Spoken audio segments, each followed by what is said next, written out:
50 people. No signal. Shit. Anyway, AI doesn't work all the time. Well, who enjoyed that last lot of breakout rooms? That was incredible.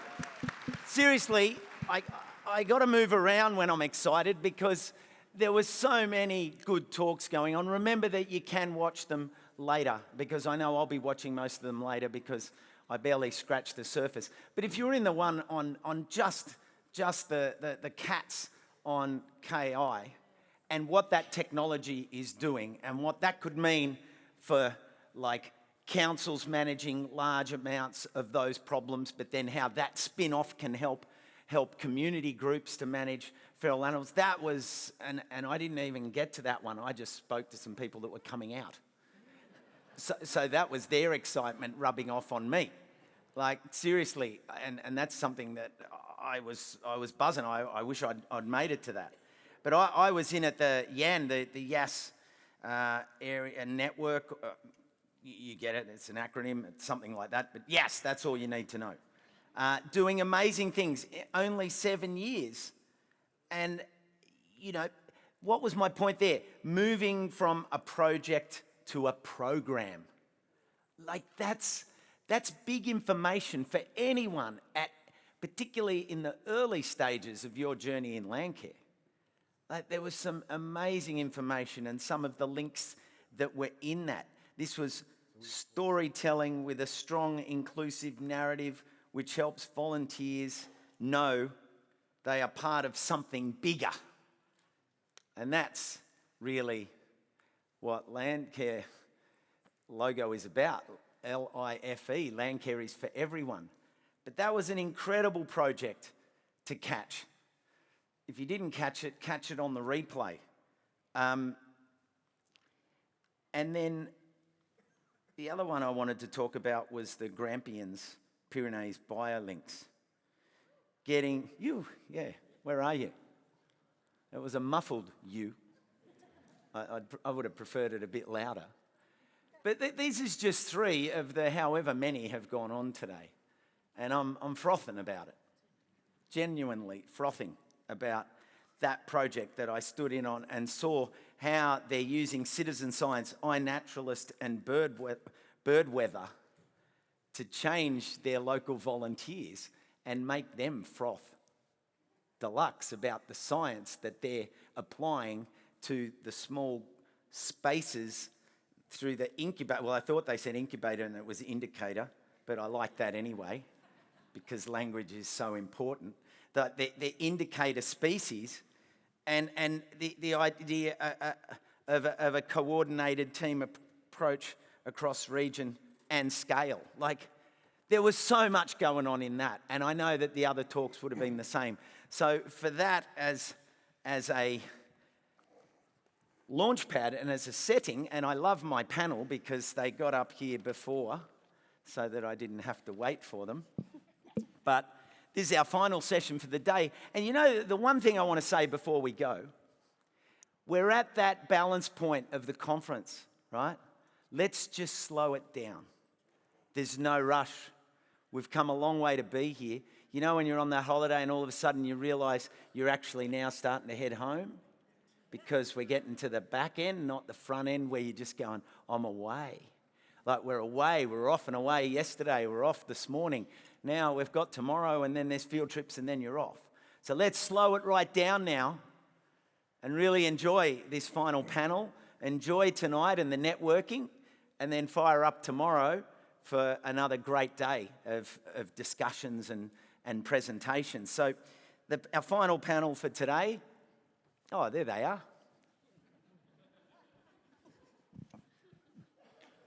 You've turned your back on the audience. Yeah, but I'm looking at you. Leading our panel. So our panel discussion is Landcare partnerships with agriculture, land conservation, natural resource management and First Nations. Leading our panel, of course, is the Chair of Landcare Australia, Doug Humann. We have Samantha Murray, the CEO of the Indigenous Desert Alliance, Dr. Jody Gunn, CEO of Australian Land Conservation. Page Change, Conservation Alliance, ALCA, and yeah, there's a, can we, thank you. And Dr. Kate Andrews, CEO of NRM Regions Australia. Please welcome our panel. And take it away, Doug. Yeah, thanks. I'm a bit disappointed in the absence of whoops for the other members of the audience. Woo! Thank you. Look, we're really looking forward to this. The problem you'll face is that we know each other probably all a bit too well. So if we start sniping at each other, particularly Sam, because she's like that, don't worry, we're all good with it. We've got a few things we want to cover, and if I haven't covered them off, they'll let me know. The point of bringing these organisations together with Landcare Australia is that Indigenous Desert Alliance, Australian Land Conservation Alliance and NRM Regions, we're all playing in the same space in one shape or another. We've got our own lanes to some extent, but we're intersecting in others. Secondly, I don't know if you've noticed, but there are a host of conferences on at the moment. So we're here today, tomorrow and Wednesday, and then the NFF come into this room. Last week, the week before, it was NRM Regions. In a few weeks' time, it's the ALCA conference in Cairns. And thankfully, Sam put off her conference until next year. Good on you, Sam. We were smart. When I asked Sam to join the panel, she said, yeah, that'd be great. I've never been to Queensland. But apart from that, she wants to be on the panel, right? Yeah. Yeah. So I'm just going to ask them each first to introduce themselves and their organisations, because I suspect not everyone in the room will have that level of information. They're just going to give a quick couple of minutes on who they are, what their organisation's purpose is, and, importantly, what the link to the Landcare community is with their organisation. Then we're going to explore some things around that link and around how we as a sector, with these organisations, can give some pointers to what we think is critical if we're going to deal with the range of issues that are in front of us. So I've asked Sam to introduce first herself and Indigenous Desert Alliance. Hello everyone.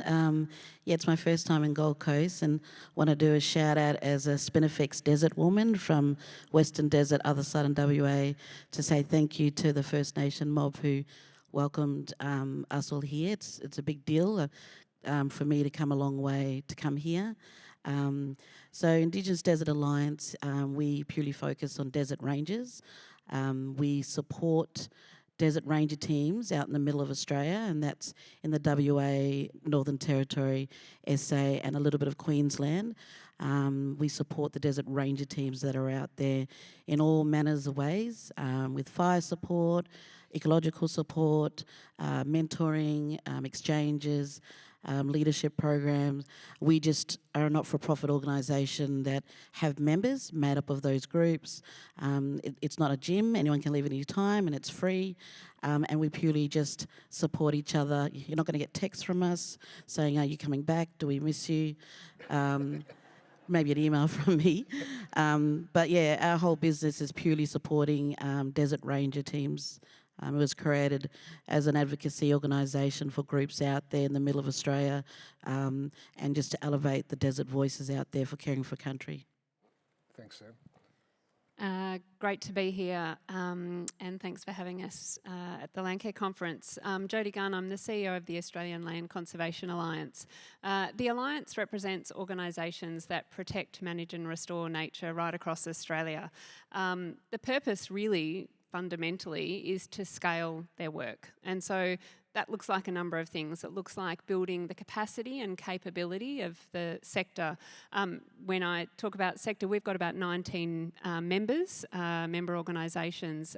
They include Landcare Australia, they include NRM Regions Australia and another 17 other national state level and local conservation land management and restoration organisations, and the Alliance continues to build and grow. So building capacity and capability of across the whole sector to drive policy that is enabling for the work that we do. You know, we've heard across the day some of the challenges and barriers to doing the work, so really driving that enabling policy. To increase the pie, so to grow the funding and finance for the work. You know, we all talk about, again, there's been many conversations around funding and finance limitations, and so ultimately we need to grow the pie to environmental investment. And finally, just to transform the way that people view, value and understand the role of the work that everyone does, from the community level through to the organisational level. Thanks. So I'm Kate Andrews, CEO of NRM Regions Australia, and thank you, Doug, for hosting us. I think it's a fantastic opportunity for us to show the collaboration that we do have and to improve it, so much appreciated.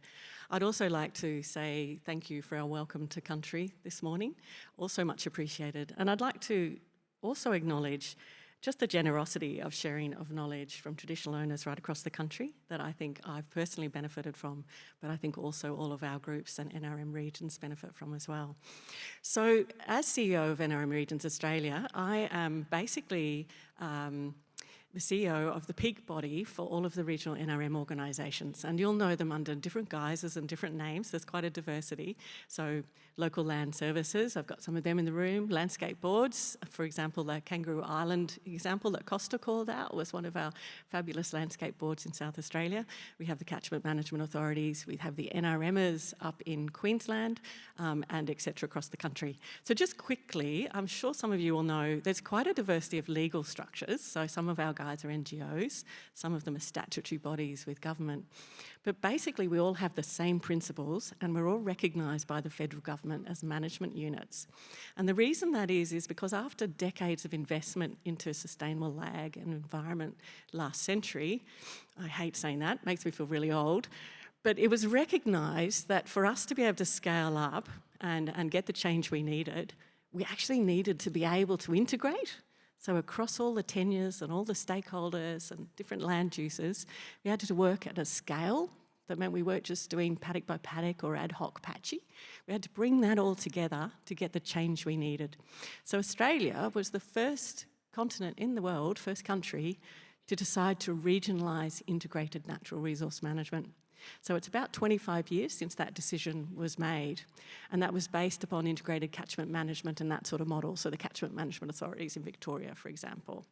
So it was a really important thing, and it wasn't to replace what else was happening. It was actually to help coordinate, facilitate and enable across all of the different organisations and groups, professional and volunteer, that do our work, you know, across biodiversity restoration, sustainable agriculture, local government, tourism, Indigenous land management, etc. So it was making that all work, bringing that all together and trying to get that at the right scale so it made sense, but so it was still people-centred. So it was relevant to people and their place in the country. It wasn't just a one-size-fits-all. So really important principles still inform regional NRM organisations, despite the fact that they can look a bit different from the outside. So that's a really important part of what we are, and that's why we work so closely with the other organisations you see here on stage. So bouncing off that and put the Landcare community that's represented out there into it, there's just so much synergy and opportunity across these four organisations and the multiple organisations out there from the Landcare community in how we can operate. I importantly omitted to say that this panel is going across the three conferences that are happening almost sequentially. So this panel, not us particularly, although Jody and Kate were on the panel that Kate hosted last week, and conversely, Jody will host a panel with these three organisations later in the month. So it's injecting into all those rooms this same sort of dialogue so that we understand who else is in the room and how we can work well together. And I think those introductions have helped with that. So jumping in at the start and picking up on what we've heard already about the challenges around biodiversity, around climate, around resourcing, as Jody mentioned in her introduction. Each of the panel members is just going to think about that scale of response and give an indication of an idea or a partnership that they might help initiate or collaborate on, which can shift the dial nationally in those spaces where we need to make a big change. And we'll just run through the group again, and Sam's going to kick that off. As someone who's a big advocate for rangers, I think, you know, the video that you had to open the conference, Doug, just summed it up the best possible way. You know, that was a great video, and just, I'm obviously diehard ranger fan. Seeing that video of farmers and agriculture and scientists and rangers working together was amazing. I think I've always been saying that, you know, culture and science is what's going to save this planet. And I think finding a way of how we make sure we move it from a perceived tokenistic point of view with First Nation mob, and how that they're not only part of the table but really driving and being recognised for the professional expertise, knowledge that they bring to the table. And I think, you know, that video on a big scale, nationally and internationally, where that mixing of knowledge, the respect and understanding, you could just see it in the video, that it's that video in a sense. If that was duplicated around, I think we're on a good track with making a big systems change on so many different levels, from climate change to the way we come together with knowledge, to the way we work on programs and outcomes and actually hit things on the ground for people who care for country and the environment. So yeah, pretty much your video rolled out everywhere, and those lessons from that exactly what I think will change the system. Yeah, thanks Sam. Okay, I'm next. Okay, and I'm not kicking distance from you, Doug. I worked that out. Pass it down the line. So look, what I'm really excited about at the moment is that I reckon we need to take the conversation, as was talked about on the panel this morning, we need to take the conversation outside of our own circles, because actually we do all talk and we share and we understand, and a really important part of that is the values. We have those shared values. But we need to be able to have the conversation and create relevance for what we all do and what we believe in beyond our sectors. So what we're doing at the moment is what's called nature-based solutions, which is a new piece of jargon, but it's actually what we all try to do day to day, whether it's Landcare or NRM or the Indigenous Desert Alliance. We're all working to create resilience in our landscapes and for our people. So nature-based solutions does that, but it does it in a way that is adapted to the climate.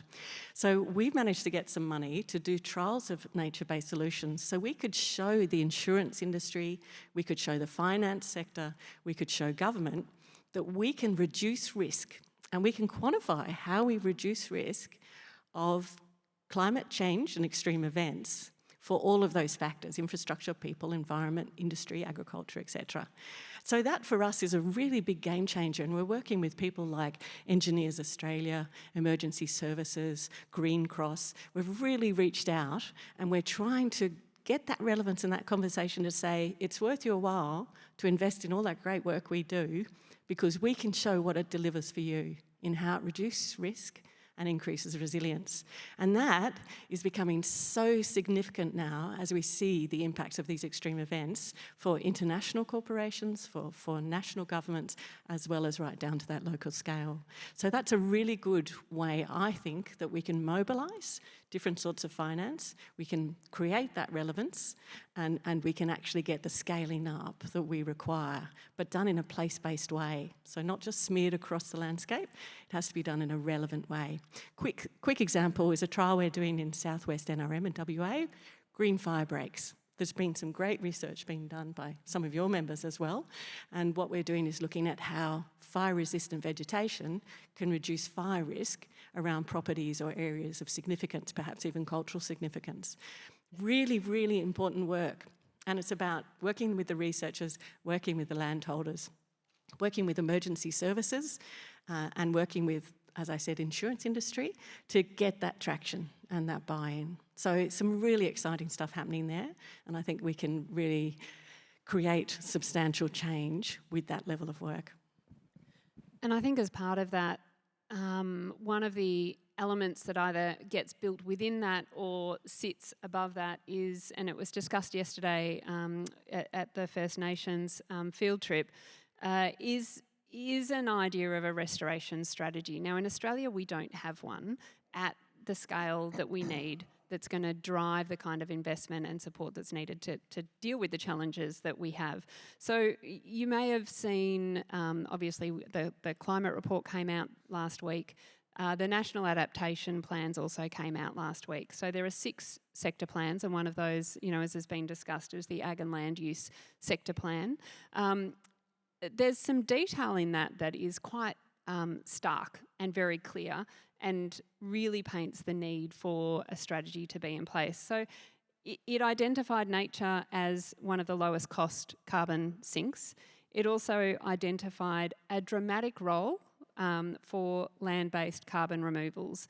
And it pointed specifically to reforestation and forest restoration, which is going to be required to do the heavy lifting at quite a scale and relatively swiftly.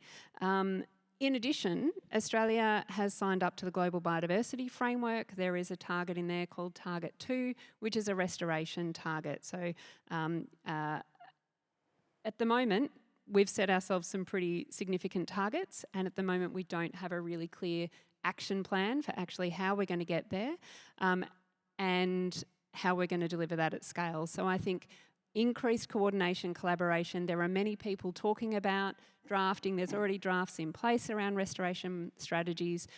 There's real barriers to supply, seed supply, etc. So we really need a shift change and we need to coordinate and work together to get a strategy that's going to get us where we need to be. So thinking of that which you've just said, Jody, and back to you, Sam, have you given, what thought have you given, or what might you do with IDA and your work on those issues around restoration that affect the entire landscape, but also other relevant matters for your people that come up in national strategies for your people?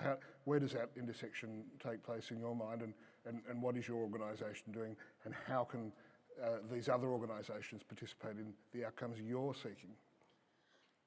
Speaking as a desert person myself, sometimes we tend to get left out of the conversation quite a lot, Doug, to be frank, as desert people in the middle of Australia. I think it's distance and that as well. So we trying to be in those conversations really important, first and foremost. And because as a member-based organisation, we're really big about allowing people to make what decisions they need, but kind of agreeing on that. I think someone said earlier, the common language, what's the common goals? And I think that reflects a lot with how we connect and have these honest, really truthful conversations, but agreeing on what you can agree on and then driving that hard. So, you know, there's a lot of ranger teams and groups out there. Our membership is around 70 ranger teams across 3-4 states. So that's quite a lot of ranger teams that we can actively support. Just recognising that everyone will have their priorities, but I think landing and agreeing on the ones that we all agree on and pushing that is probably always comes out the best solution. In terms of climate resilience, again, the desert is a place that's really, really impacted by the impacts, but also, again, very much out of the yarns or probably the least recognised. I reflected on a yarn the other day to our media and comms guy, that growing up in Cosbar, I remember really stressing out as a Spinifex kid about the Great Barrier Reef, and I don't think I actually saw the ocean at that time. But that dialogue in our mainstream Australia is very common. So I was thinking, these poor corals are going to get bleached, but I didn't even know what a coral looked like at that stage.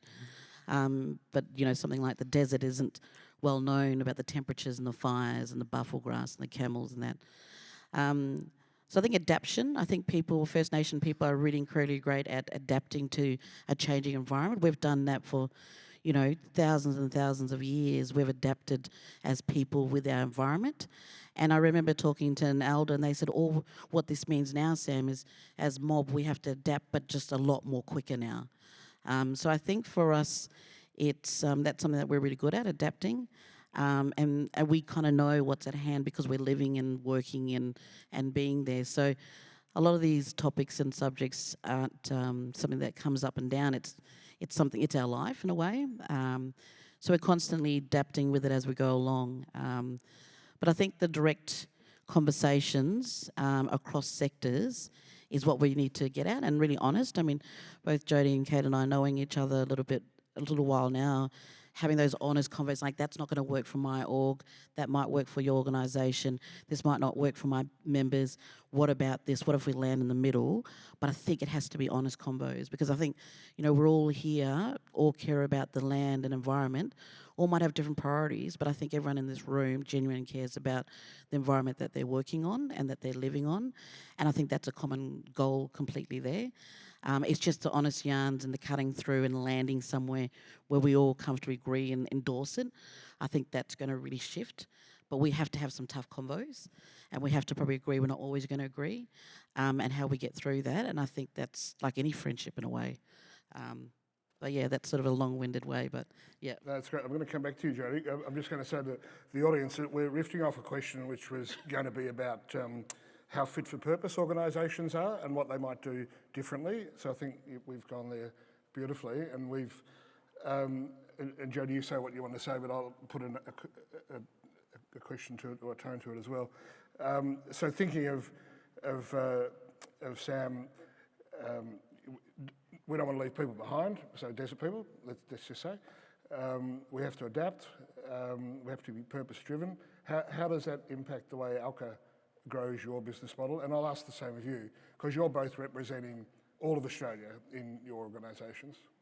And you say what you wanted to say, which I know you will. I was just gonna reflect on what Sam said in terms of it goes to some of the things the things that we talked about. You know, some of the points that Sam made around building trust. You know, how do you have the difficult conversations? You need to build trust between organisations.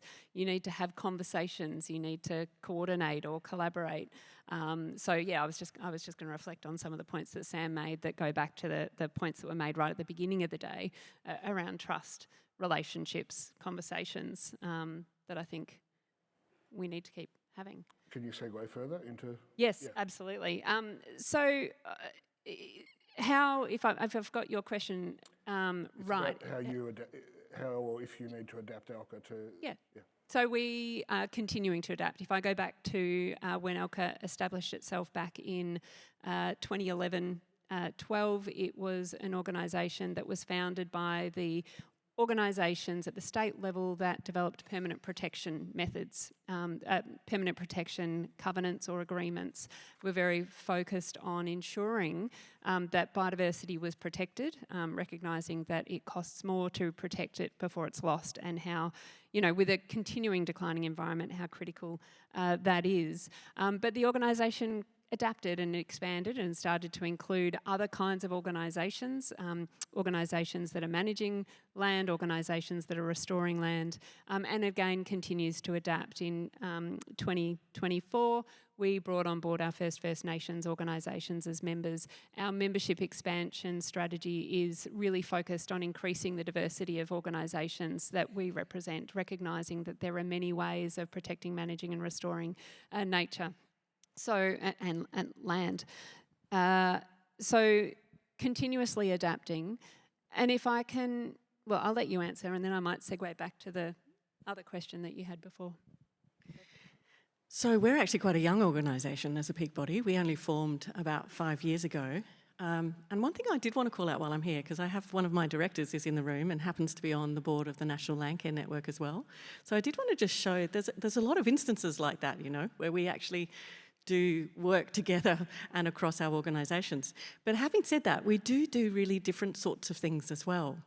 And that's where I think one of the important things for all of us is to understand, well, what's our strength that we bring to the table that can help support other organisations? So what is it that we do? So for example, and anyone who's heard me speak before will know I have to fit this in somewhere, but integrated regional NRM planning, for me, that's just so fundamental. And when we're talking about all these drivers of land use change, you know, and we haven't talked about renewable energy yet up here, doing that well, like managing land use and land management and land change well, and doing it across a whole landscape, to me is just really important. It's underinvested in, and it's undervalued, but it's really key. So that, to me, is something that I think is a really valuable contribution that can come from regional NRM organisations. And then likewise, there's different contributions from all of these guys. Then there are some areas where we do the same thing. And you know what?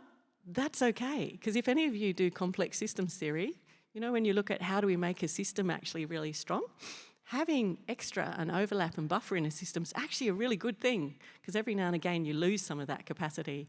So figuring out where it's okay for us to be doing the same thing and bolstering. So a whole lot of NRM groups, they'll bolster capacity over with this particular group over here, this organisation, and help them do the job rather than doing it themselves.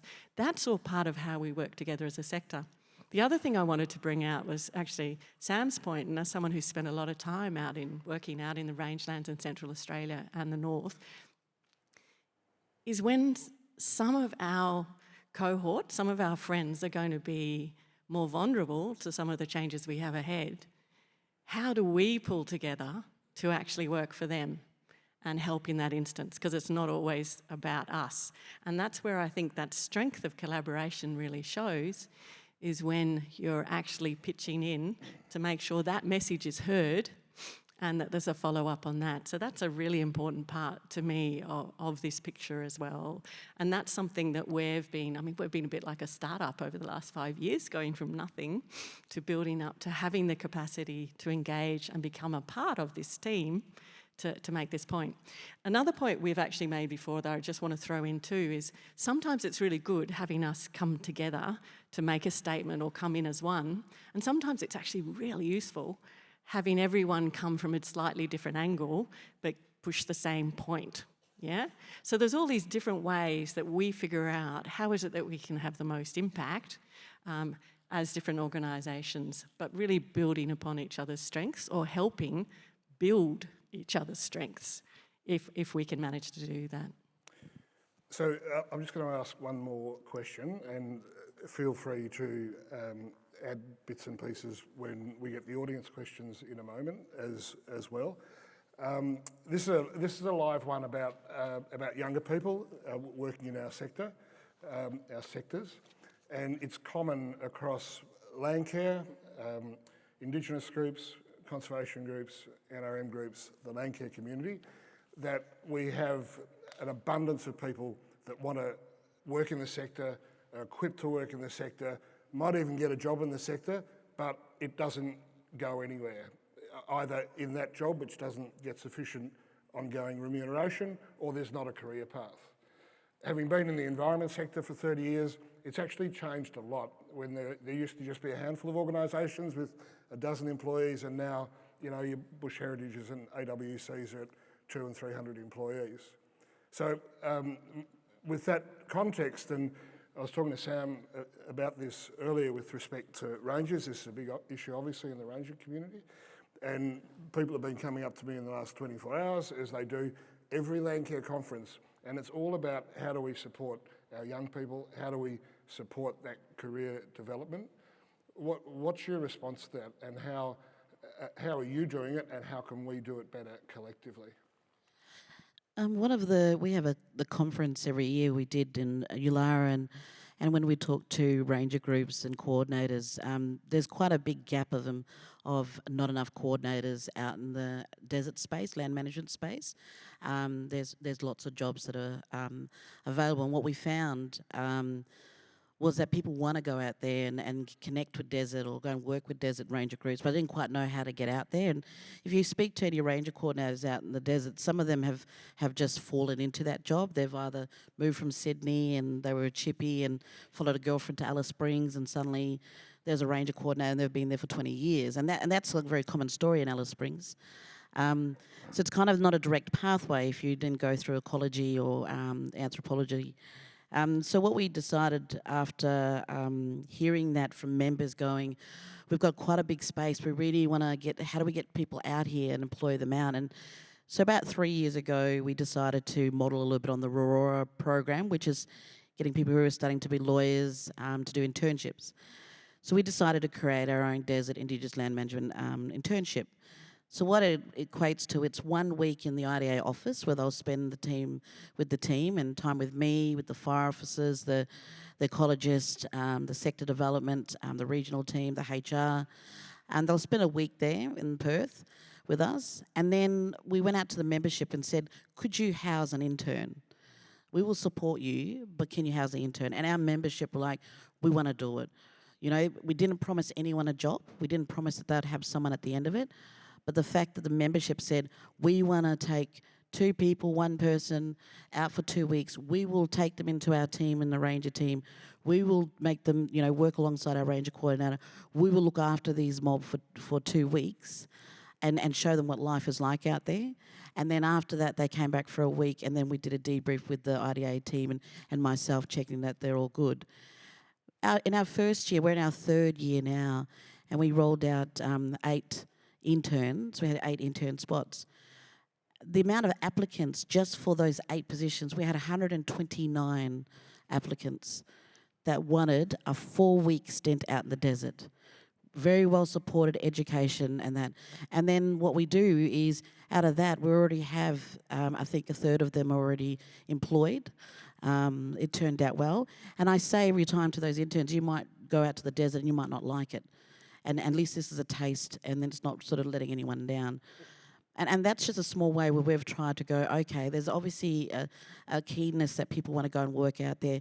The membership, you know, they don't get paid for this. They voluntarily take on, 2 people and literally live in the community with them for 2 weeks.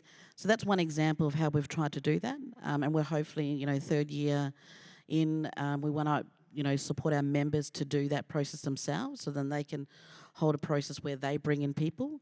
And we advertised in the outdoor education because we found a lot of ranger coordinators that came to the desert sector did a background in outdoor ed. And now the way we did the application process is it's asking questions like, are you adaptable? Are you able to, think on practical solutions? It's not a degree-based internship. If you can prove that, we have an Indigenous, HR person who's here with me. A shout out to my cousin in the front row in the video, that interviews these people to see if they're going to connect well with people in the desert. And that's all the requirement is. You need to write a letter, you need to, interview, and that's how we've ended up. So that's one way that we've tried to do it, to do a need out there, and then also keenness for the people outside of the sector that want to get in. And then another way is, volunteering, like building up a relationship or yarning with ranger teams or land management organisations. We're always short-handed on trips or events or need help.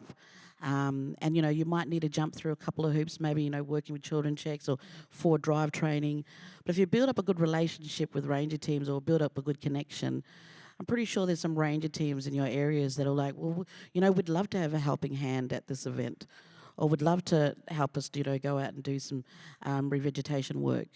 So I think it's just probably finding the right sort of is kind of my suggestion, and having a bit of a yarn, and don't be shy. Just going up to the land management organisation or a PBC or a ranger team or First Nations environment group and say, look, this is my resume. Even better, this is what I'm really good at. You can boss me around. You don't have to pay me, and I'm really interested and want to learn and respect your culture. I'm here. Give me a call, even if it's just a trial, couple of hours. And you could do that. And that's where a lot of those volunteering sort of relationships begin. Yeah, going and having a yarn. Yeah, you've opened that door. Good on you, Sam. Thank you. Jody? Firstly, congratulations, Landcare, for the work that you've done in this space. It's commendable, and yesterday's workshop was testament to that. Intrepid, I keep going to say Intrepid Travel, Intrepid Landcare, coexist. You've got some fantastic organisations and 160 people really reinvigorating, the movement and opportunity for young people to get involved. So congratulations to those that participated and led yesterday, and to Landcare for leading that.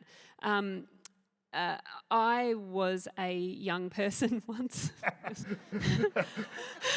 We're now going to go into a therapy session. It was a conservation land, conservation person throughout my entire career, so I know what it's like to be a young person volunteering to get your first job, travelling overseas, paying money to get your first, step in, looking for that job, doing internship work, doing volunteer work. So, that is obviously clearly still the need. But it's also worth recognising that, the environmental management is the future workforce. It is what is going to be needed to secure our future. And so ensuring that we have young people coming into the sector, staying in the sector, having really good experiences, and then either continuing their journey within our collective sectors, everyone in this room, or moving outside to work for private sector or others where understanding nature risk, nature dependencies is increasingly needed, is more and more important. So intern programs like the one that Sam's run, the Australian Land Conservation Alliance, has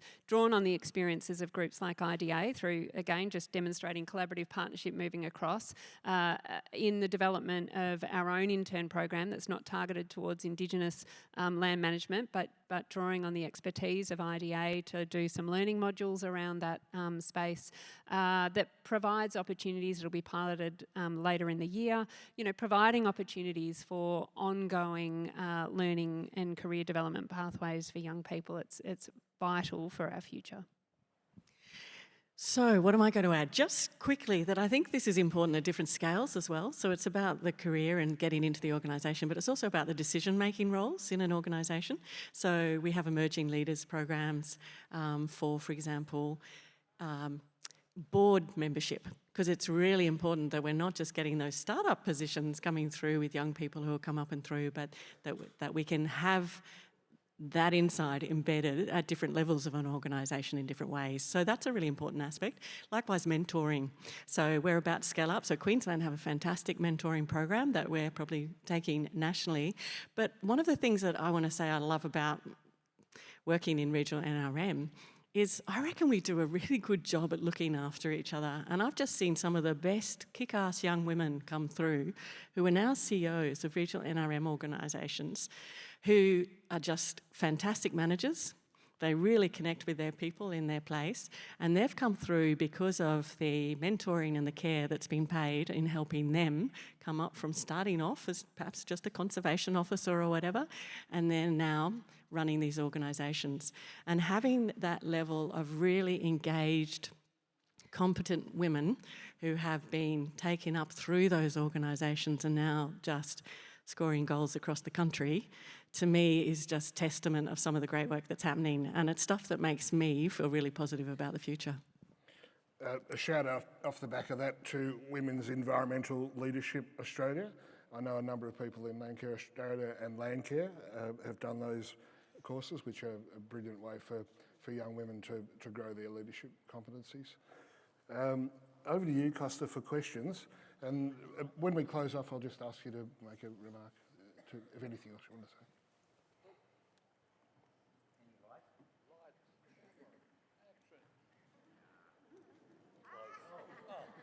That was a bit much, but that'll be fine.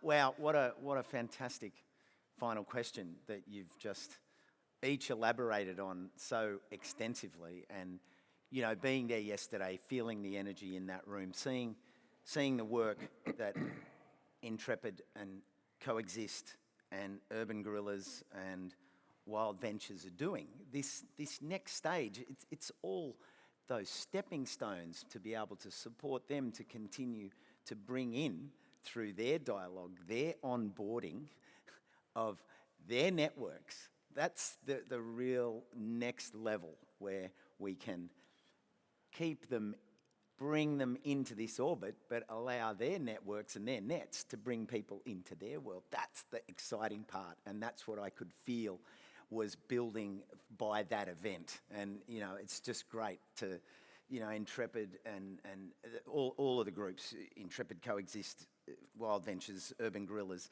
you're out there on the front line, and we can talk about we want more youth.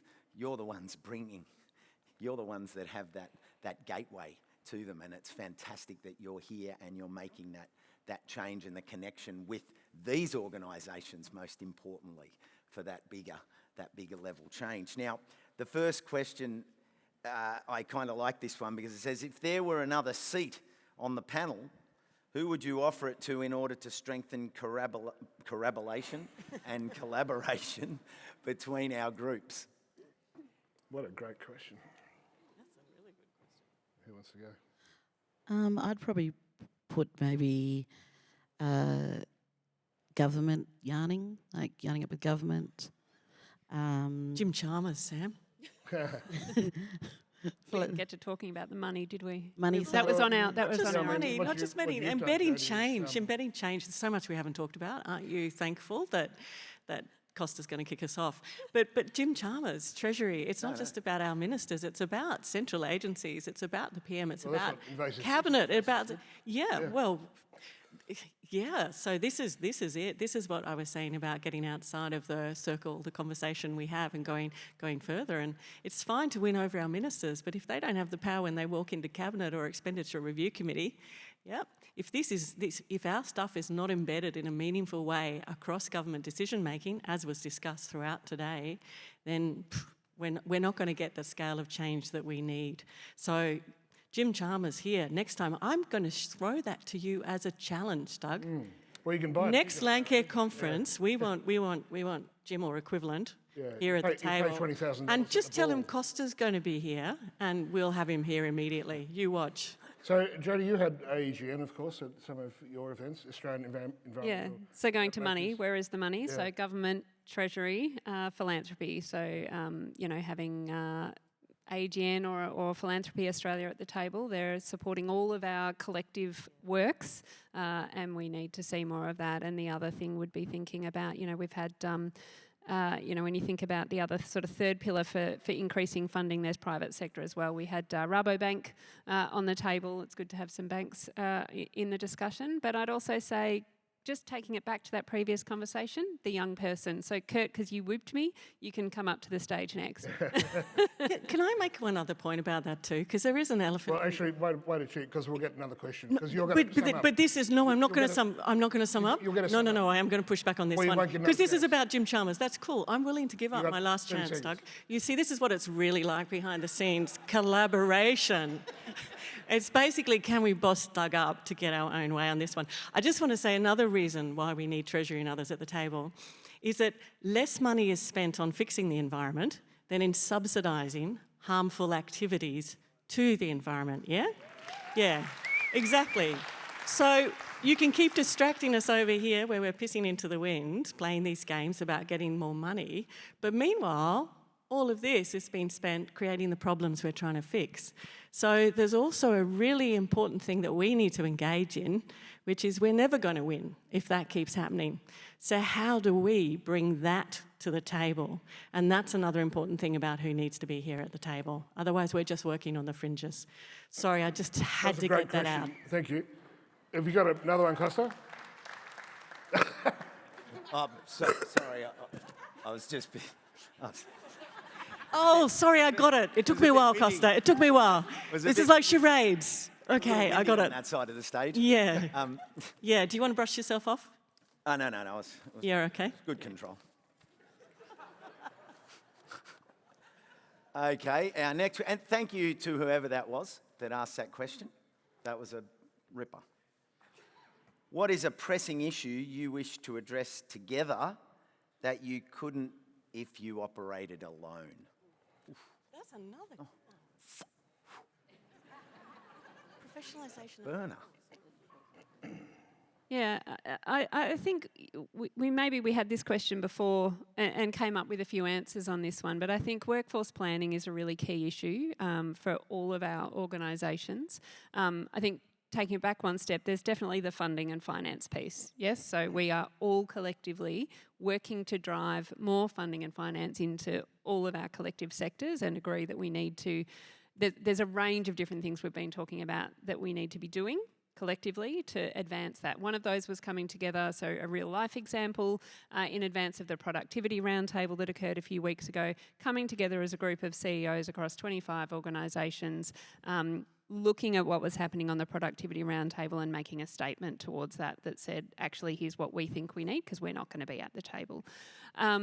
So more funding and finance and how we can better coordinate to engage with Treasury beyond our ministers, ag and environment. But workforce planning is also a really important and key issue for all of us.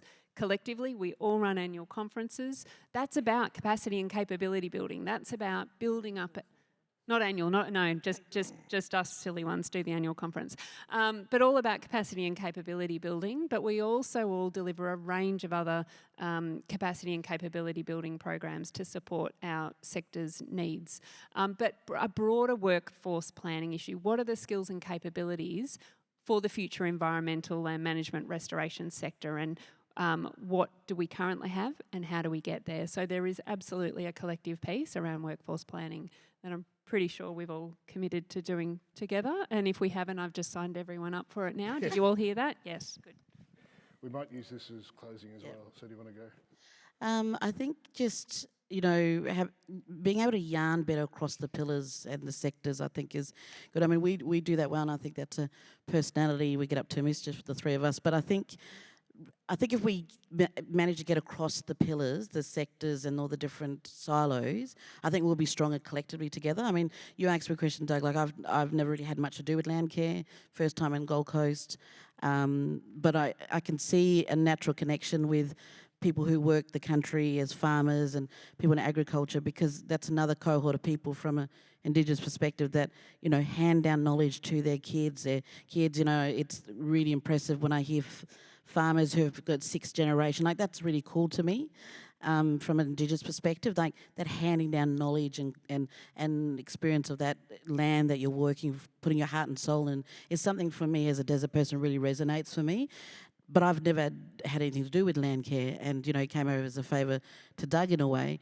But I think that strengthening, because it's so common, is something that if we can yarn better across different sectors, with different outcomes or different focus, I just think we're going to get stronger together, and that higher level collective coming together and then making a big, systems change shift. That only happens if people like us can yarn up better. And do that. And just for the last note, from a First Nations perspective, us mob, generally we love to yarn. So come and have a yarn. We'll have a yarn with anyone.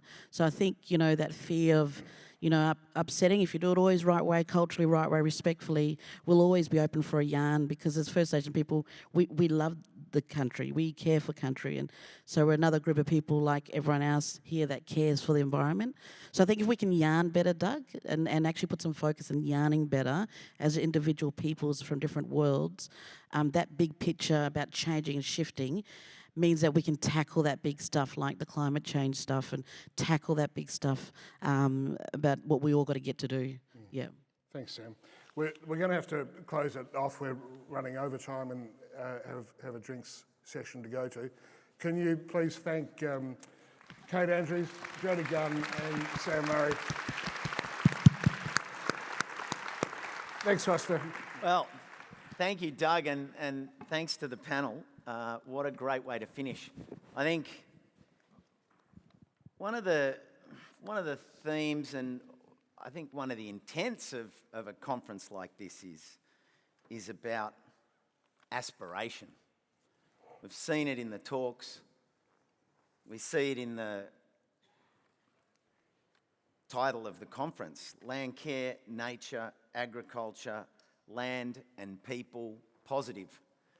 That was an incredibly positive panel to finish our first day of these sessions. And I think, as you said, Sam, I mean, it is about yarning up. We've got another opportunity to yarn up outside now at the drinks. And we talk about hope, but what I'm hearing come through, and what I think is most important, is that we need to be deliberate. And that's what people are talking about today with their projects, in their discussions. And you could call it deliberate hope. There's always a little bit of an X factor when you use the word hope. But optimism is different, because optimism is your attitude. Optimism is the momentum that you drive forward with. And the thing about optimism is it's contagious. And that's why being in this room is important, because you're shoulder to shoulder, face to face, nose to nose with people. And that's why going out tonight and then tomorrow night with the awards, that recognition, that's recognition for those efforts. So that's another chance to continue yarning up. So Sam, thanks for sharing that little one for me. I like it. It's time to yarn up, everyone. Now, we'll be back tomorrow with another wonderful session, and I just want to finish off by recognising, of course, we're only yarning up here because of our sponsors, the Australian Government, including the team from DAF, and on this occasion, the Department for Conservation, Climate Change, Energy and Water. Was that right? Almost. I didn't write it all down, it was too dark. The Future Drought Fund, the Victorian Government, City of Gold Coast, Queensland Water and Landcarers, Bupa, Robobank, Powerlink Queensland, ACM Agri, and of course, our community supporters. So, big thanks to everyone that's spoken today in all of your panels, in all of your workshops and all your presentations. It's been awesome. Look forward to, better remind you that Waddle and Banksia, I'm just testing, they'll be here again tomorrow and we'll be giving them away, I do believe. So watch this space. But gather up, talk it up, have a great afternoon, and we'll see you here in the morning. Thanks, everyone.